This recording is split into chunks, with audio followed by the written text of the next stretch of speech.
Hi there.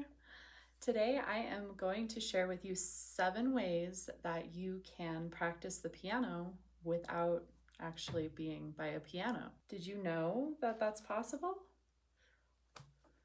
Just takes a little creativity. The first tip that I have for you is to do rhythm practice. You can tap or clap. So clapping like this, tapping on a tabletop perhaps, or even in your lap, if that's what you have available to you. And you can either use like a rhythm sheet. I hand these out to my students oftentimes, and we'll clap and tap through these kind of things. Or you can grab some sheet music for a piece that you're already working on.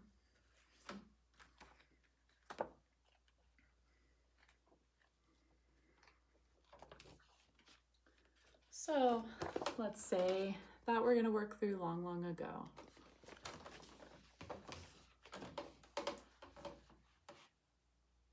Ta, ti, ti, ta, ti, ti, ta, ti, ti, ta. Ta, ti, ti, ta, ta, ti, ti, ta. Now you can combine this with singing. Ta, ti, ti, ta, ti, ti, ta, ti, ti, ta.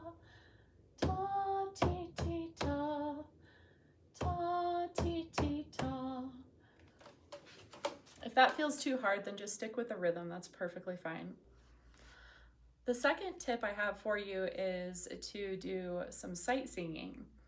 Now, if you haven't done sight singing before, what I'm referring to is do, re, mi, fa, sol, la, ti, do. So using our solfege syllables, we're going to sing, I'm going through the first phrase of Long, Long Ago. Do, do, re, mi, fa, sol, la, sol, mi, sol, fa, mi, re, fa, mi, re, do. So doing this will help strengthen your sense of pitch, and it will give you some sight reading practice. The next tip I want to share with you is active listening. For this one, you can do a couple of different things. You can follow along in your sheet music while listening to the piece, and I would suggest either getting something to point and follow along with, or just use your finger and try to follow it note for note while you're listening. Another way that you can do active listening is by closing your eyes while you're listening to the piece and visualizing that you're playing it.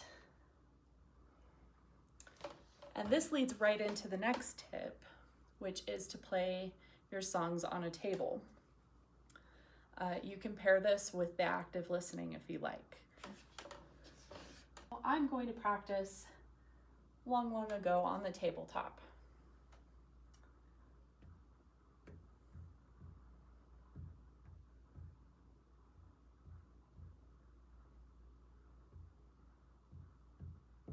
I'm making sure that I'm using the correct fingers and the correct rhythms.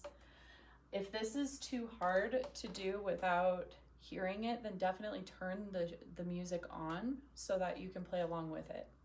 You can also try doing this and singing, even if you're not doing the solfege syllables. You could just do la, la, la, la, la, la, la, la, la. You get the idea. All right, tip number 5 is to write music or do theory assignments.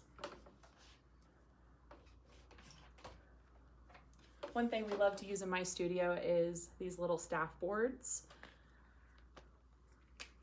And you can start coming up with melodies here, or you can practice writing your notes. Now, tip number 6 is to practice doing flashcard drills. You can use physical flashcards, or if you have a smartphone or tablet and you have some theory games or flashcards on there, this one's free. It's called Flash Notes. You can do that too. The last tip I have for you is one that you might not typically think of. It's to read about famous composers and listen to some of their most popular works. This can be valuable and can be considered part of piano practice because you're expanding your musical horizons and taking in different types of music that you might not listen to every day. It will help connect you more with the instrument that you're playing and your own inner sense of how music works. Well, thank you for joining me here today. I hope that you find these tips helpful. And if you liked this video, please like and subscribe.